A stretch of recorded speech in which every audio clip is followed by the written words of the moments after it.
Eşitmə söyüş söymək insan üçün faydalıdır. Bunu mən demirəm ha. Araşdırma nəticəsində alimlər belə fikrə gəliblər əziz izləyicilər. Qısa başlığı ilə qarşınızdayım.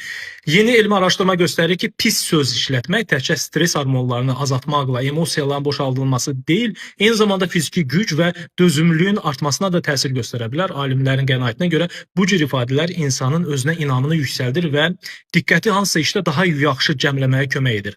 Amma bu demək deyil ha, çıxıb çöldə, bayırda, kiminsə yanında, nə bilim, sosial şəbəkələrdə ağzınıza gələni danışasınız, deyəsiniz. Əsla bunu etməyin. Bu qanun pozuntusudur. Buna görə ciddi cəza tədbirləri var. Nəysə, deməli Kell Universiteti ilə Alabama Universitetinin alimləri tərəfindən aparılan birgə tədqiqatda iştirakçılardan fiziki tapşırıq yerinə yetirmələri istənilib. Onlar stulda itələmə hərəkəti edərkən hər 2 saniyədən bir ya seçdikləri söyüşü ya da tam neytral bir sözü təkrarlayıblar. Nəticələr maraqlı olub.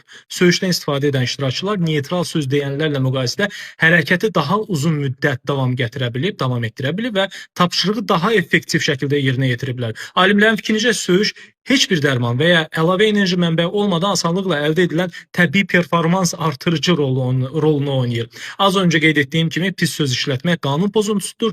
Həm də sosial, peşəkar və ailə münasibətlərində mənfi təsir göstərə bilər əziz izləyicilər. Stresi idarə etmək üçün daha sağlam üsullar da var. İdman, meditasiya, nəfəs məşqləri və s.